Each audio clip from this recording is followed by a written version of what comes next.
ముసుగు మరోసారి తొలగిపోయింది. చీకటి బంధం గుట్టు మళ్లీ రట్టయింది.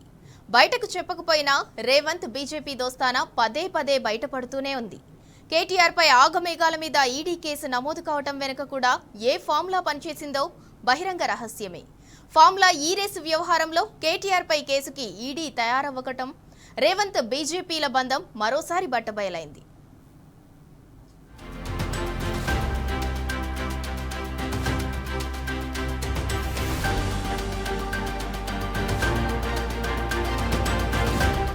సివిల్ సప్లై స్కామ్ పై 6 నెలలుగా విచారణే లేదు. మంత్రి పొంగులేటి ఇంటిపై దాడుల్లో ఏం దొరికిందో చెప్పలేదు. సీఎం బామ్మర్షి కంపెనీ అమృత్ స్కీమ్ లో స్కామ్ వైపు అసలు ఈడీ చూడటం లేదు. కానీ ఈ రేసింగ్ లో మాత్రం పరుగు పరుగున కేసు నమోదు చేసింది ఈడీ. అవినీతే జరగలేదని నిపుణులు చెబుతున్న మాట. ఇందులో అవినీతేమీ లేదని సాక్షాత్తు మంత్రి పొన్నమే చెబుతున్నారు. అయినా వ్యక్తిగత కక్షతో హింసించాలనుకుంటున్న రేవంత్ కు ఢిల్లీ కూడా అనుమతించినట్టే ఉన్నది.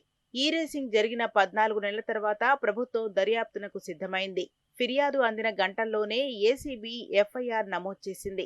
ఎఫ్ఐఆర్ లో ఏముంటున్నదో కూడా తెలవకముందే కోర్టులో విచారణ జరుగుతుండగానే ఈడీ సూపర్ ఫాస్ట్ గా కేసు నమోదు చేసింది. ఈ కథాక్రమం చూస్తే కాంగ్రెస్ బీజేపీ రాజకీయ రచన అర్థమవుతూనే ఉన్నది.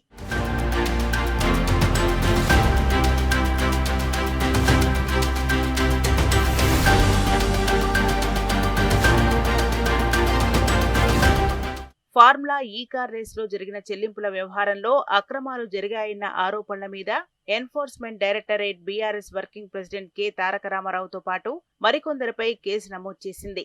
కేటీఆర్ పై నమోదు చేసిన ఎఫ్ఐఆర్, ఇతర డాక్యుమెంట్లు ఇవ్వాలని హైదరాబాద్ ఈడీ అధికారులు ఏసీబీ డీజీకి లేఖ రాశారు. కేటీఆర్ పై తెలంగాణ ఏసీబీ నమోదు చేసిన ఎఫ్ఐఆర్ ను పరిగణలోకి తీసుకున్న ఈడీ హవాలా చట్టంలోని వివిధ సెక్షన్ల కింద the enforcement case information report ను నమోదు చేసింది.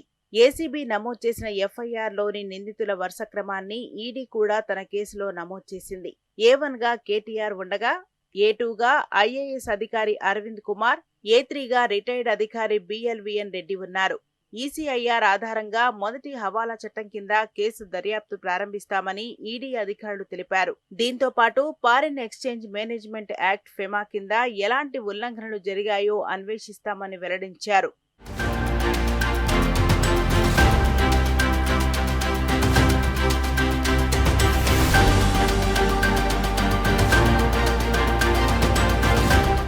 ఫార్ములా ఈ కార్ రేస్ పై ఇప్పటికే ఈసీఐఆర్ నమోదు చేసిన ఈడీ అధికారులు కేటీఆర్ ను విచారించేందుకు త్వరలోనే నోటీసులు ఇస్తారని సమాచారం.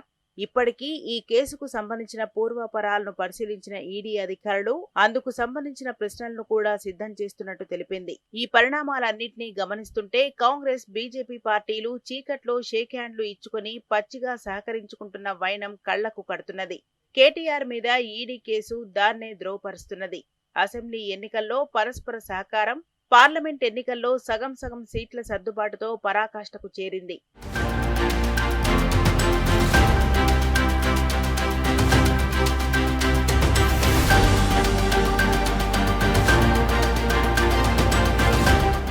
గతేడాది కాలంలో ఈ ప్రభుత్వం మీద బీజేపీ ఏ ఒక్క అంశంలోనైనా పోరాడిందా?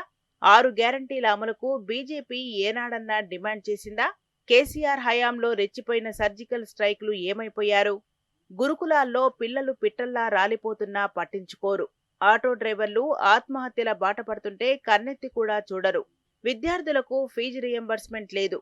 యువతకు ఉద్యోగ క్యాలెండరు లేదు. రైతు బంధు అతీగతి లేదు. రియల్ ఎస్టేట్ పాతాళానికి జారిపోయింది.